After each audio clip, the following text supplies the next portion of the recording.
നമസ്കാരം. Raf talk ഫുട്ബോളിലേക്ക് അവർക്കും സ്വാഗതം. ഇയാളിത് എന്ത് തരം മനുഷ്യരാണ്? വീണ്ടും ബ്രേസ്. കഴിഞ്ഞ കളി ഹാട്രിക്ക്, ഈ കളി ബ്രേസ്. ലയണൽ മെസ്സി ഫുട്ബോൾ ലോകത്തെ വിസ്മയിപ്പിക്കുകയാണ്. പെനാൽറ്റി മിസ്സാക്കിയത് ഒരു പക്ഷേ മനുഷ്യൻ തന്നെയാണ് എന്ന് അറിയിക്കാനായിരിക്കും, ഏലിയൻ അല്ല എന്ന് ബോധ്യപ്പെടുത്താൻ. അത്തരത്തിലൊരു മൊമെൻ്റ് ആയിട്ടാണ് എനിക്ക് തോന്നിയത്. പക്ഷേ ഇതിൽ നമ്മൾ മനസ്സിലാക്കേണ്ട ഒരു കാര്യം, ഗോളടിച്ചു കൂട്ടി വേൾഡ് കപ്പിൽ ഏറ്റവും കൂടുതൽ ഗോളിൻ്റെ റെക്കോർഡിലൊക്കെ നിൽക്കുന്ന ടീമായ ബ്രസീൽ ഈ വേൾഡ് കപ്പിൽ മെസ്സിക്ക് പുറകിലാ. സ്പെയിന് മെസ്സിക്ക് പുറകിലാ.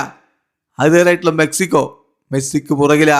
വേണ്ട, ബെൽജിയമിലെ വലിയ ഗോൾഡൻ ജനറേഷൻ എന്നൊക്കെ പറഞ്ഞ് മുമ്പൊക്കെ വന്ന് ഇപ്പോഴും വമ്പൻ താരങ്ങൾ അങ്ങനെയൊക്കെയുള്ള ടീം, അവരോ ഏറെ പുറകിലാ. മെസ്സി മാത്രം. ഇയാളെ പിന്നെ ഒരു ടീമായിട്ട് അങ്ങ് പ്രഖ്യാപിച്ചൂടെ എന്നുള്ളതാണ് ചോദ്യം. ഇയാളൊരു ടീമായി അങ്ങ് പ്രഖ്യാപിച്ചൂടെ? നോക്കാം നമുക്ക്. ലയണൽ മെസ്സി ആദ്യ കളിയിൽ ഹാട്രിക്ക്, രണ്ടാം കളിയിൽ ബ്രേസ്. 5 ഗോളുകളുമായിട്ട് നിൽക്കുന്നു ഈ വേൾഡ് കപ്പിൽ, 2026 ഫിഫ വേൾഡ് കപ്പിൽ. ബ്രസീലോ ആദ്യ കളിയിൽ മൊറോക്കോക്കെതിരെ 1 ഗോള്, രണ്ടാം കളിയിൽ ഹെയ്ത്തിക്കെതിരെ 3 ഗോൾ. അങ്ങനെ 4 ഗോളേ ബ്രസീൽ അടിച്ചിട്ടുള്ളൂ. മെസ്സിക്ക് പുറകിലാണ്. സ്പെയിനോ ആദ്യ കളി ഗോൾ രഹിതമാണ്, രണ്ടാമത്തെ കളി സൗദിക്കെതിരെ 4 ഗോൾ അടിച്ചു. അപ്പോൾ അവരാകെ ഈ വേൾഡ് കപ്പിൽ 2 കളി 4 ഗോളേ ഉള്ളൂ.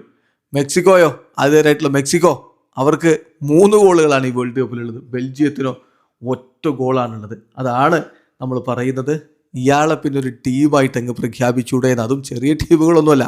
ബ്രസീലും സ്പെയിനും പോലെയുള്ള ലോകം കീഴടക്കിയിട്ടുള്ള ടീമുകൾക്ക് ഈ വേൾഡ് കപ്പിൽ ആവാത്ത അത്ര ഗോളുകളിലേക്ക് മെസ്സി ഓൾറെഡി 2 കളികളിൽ നിന്ന് എത്തിക്കഴിഞ്ഞു. 39ാമത്തെ വയസ്സ് നാളെ അദ്ദേഹത്തിനാവും.